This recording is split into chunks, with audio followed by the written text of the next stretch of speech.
আলিপুরদুয়ার জেলার হিমালয়ের পাদদেশে তোরসা নদীর তীরে অবস্থিত এই জলদাপাড়া ন্যাশনাল পার্ক 216 কিলোমিটার বিস্তীর্ণ তৃণভূমি এলাকা জুড়ে নদীমাতৃক বনের পরিচয় পেয়েছে এই জলদাপাড়া ন্যাশনাল পার্ক।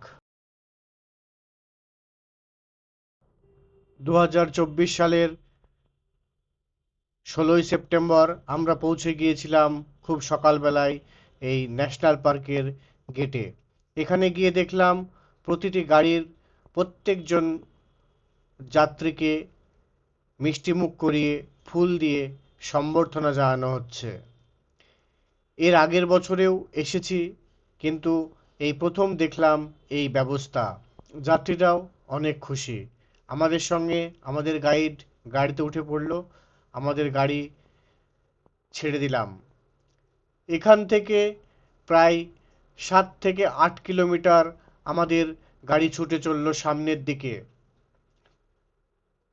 চারিপাশে ঘন জঙ্গল, বৃষ্টি পেয়ে জঙ্গল যেন এক সবুজ রঙে রাঙিয়ে তুলেছে নিজেকে। জলদাপাড়ার এই ঘন জঙ্গলের উদ্ভিদ, তৃণভূমি ও প্রাণীজগৎকে উপভোগ করার শ্রেষ্ঠ উপায় হচ্ছে এই হাতি সাফারি। তাই আমরাও বেরিয়ে পড়েছিলাম হাতি সাফারি করতে। গভীর জঙ্গলের দিকে আস্তে আস্তে এগিয়ে চলল আমাদের হাতি। পায়ের তলেই জল ঠেকতে কেমন যেন কান দুলিয়ে এদিক ওদিক তাকিয়ে সামনের দিকে এগিয়ে চলেছে। সেই সঙ্গে সঙ্গে পাখির কিচিরমিচির ডাকে মুগ্ধ হতে চলেছি আমরা। মনের ভিতরে একটাই আশা জাগছে, সামনে গিয়ে হয়তো কিছু দেখতে পাবো, হয়তো কিছু দেখতে পাবো। হ্যাঁ, আমাদের আশা বিফলে যায়নি, দেখতে পেয়েছি অনেক কিছু। সঙ্গে থাকুন। এই জঙ্গলে বার্কিং ডেয়ার, চিতল, এক শিংওয়ালা গন্ডার ভাগ্য ভালো হলে দেখতে পেতে পারেন। এছাড়াও নানান রকম দেশি বিদেশি পাখি দেখতে পাওয়া যায়।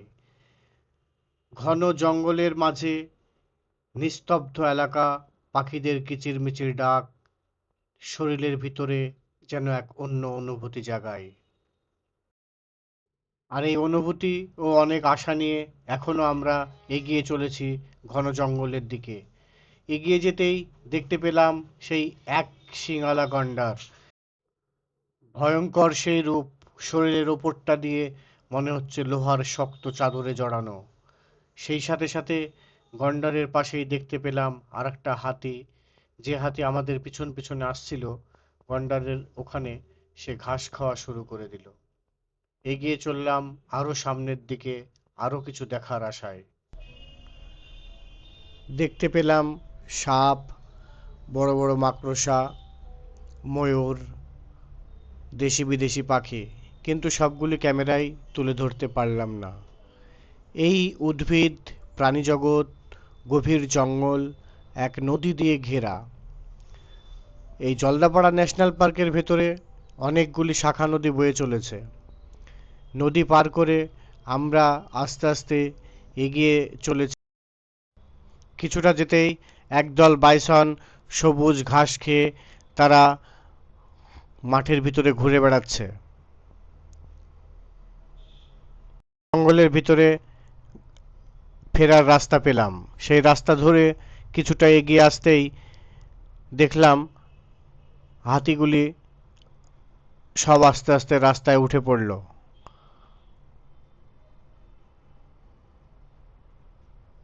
আমাদের হাত থেকে একটা বোতল পড়ে গিয়েছিল, সেই বোতলটা কত সুন্দর নিজের সুর দিয়ে তুলে দিচ্ছে দেখুন। ওদেরকে অনেক রকমভাবেই ট্রেনিং করানো হয়, আর ট্রেনিং করায় এই মাহতগুলি। তারা বাংলা ভাষা সবই বোঝে।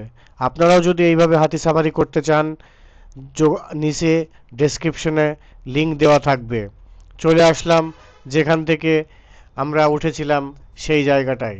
এই জায়গায় আসতেই সকলের যেন ছবি তোলার হুড়োহুড়ি পড়ে গেল। আমাদের হাতি গন্তব্যস্থলে দাঁড়িয়ে গেল। একের পর এক পিঠ থেকে বোঝা হয়ে যারা ছিল সেই বোঝাগুলি নামতে শুরু করলো।